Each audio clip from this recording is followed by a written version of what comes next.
প্রত্যেকবার মেলায় যাওয়ার এক্সপিরিয়েন্সটা আমাদের অন্যরকম থাকে, এবারেও অন্যরকম। মেলায় গেলে সবাই দূর থেকে ফটো তোলে, দূর থেকে ভিডিও করে এবং তার সাথে সাথে আমাদেরকে নিয়ে প্রচুর ট্রোল করলেও আমরা কিন্তু মেলায় যেতে প্রচণ্ড ভালোবাসি। মেলায় যেতে, মেলায় ঘুরতে এবং তার সাথে সাথে আমরা যেহেতু একটু গ্রামীণ পরিবেশে থাকি, আমাদের কিন্তু প্রচণ্ড সবার সাথে মিলেমিশে থাকতে ভালো লাগে।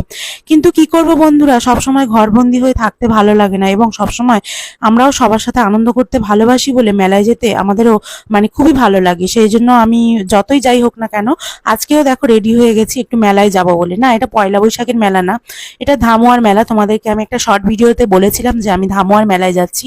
তো এটা ছিল প্রথম দিনের এক্সপিরিয়েন্স, এত বাজে এক্সপিরিয়েন্স মেলায় যাওয়ার, তোমাদের সাথে শেয়ার করতে আসতে বাধ্য হলাম। এবং এটা আমার গ্যালারিতে ভিডিওগুলো করা ছিল, যেহেতু ব্লগ ভিডিও বানাই এবং তোমাদের সাথে সবকিছু শেয়ার করি, তাই জন্য আমার বলতেও বেশ এখন দ্বিধা লাগে না যে এই খারাপ হয়েছে, এই ভালো হয়েছে আমাদের সাথে। তোমরা অনেক সময় বলো তোমরা খারাপ কথাগুলো কেন বলো, বা তোমাদের নিয়ে ট্রোল করে এই কথাগুলো কেন তুলে ধরো। আসলে আমার খারাপ লাগা থেকেই ভিডিও করতে আসা, আমার এই খারাপ লাগা থেকেই আজকের ব্লগার হওয়া। এবং আমাদের দুজনের ভালো মন্দ সবকিছুই আমরা তোমাদের সাথে শেয়ার করি। ভালো কিছু শেয়ার করলে বলো এত খাচ্ছ, এত করছো, আবার খারাপ কিছু শেয়ার করলে বলো এত খারাপ কিছু কেন শেয়ার করছো। কিন্তু কি করবো বন্ধুরা, আমরা সবকিছু মানিয়ে মিলিয়ে মিশিয়ে থাকতে ভালোবাসি। তো আজকে দুজনে খুবই মুখে আনন্দ এবং হাসি দেখতে পাচ্ছ।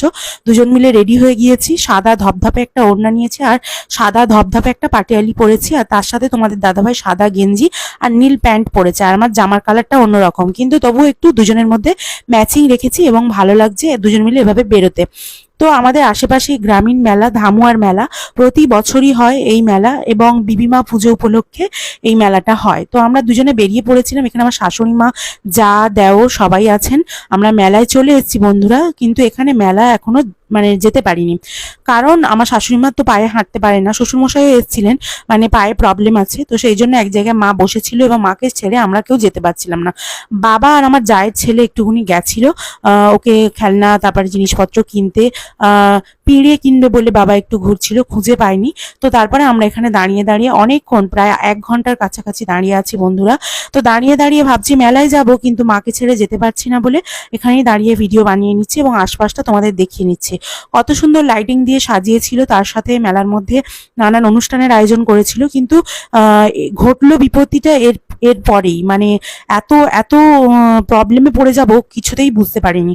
তো এই যে এখানে সব প্যান্ডেল করা হয়েছে, সব হাঁকাহাঁকি চলছে। রাত্রেবেলা যে অনুষ্ঠান হবে, 20 টাকা করে টিকিট ফাংশনে, সেই 20 টাকা করে টিকিট দিয়ে সবাই ফাংশন দেখতে পারবে। তার সাথে এখানে হিন্দু মুসলিম সমস্ত জাতি ধর্ম নির্বিশেষে সবাই এসেছিল মেলা দেখতে, যে কারোর জন্য এই মেলাটা কিন্তু খোলা ছিল এবং এই মেলায় সবাই আনন্দে গা ভাসিয়েছিল। আমরাও এখানে যাব বলে ঠিক করেছিলাম। তো দেখো এসেও পড়ে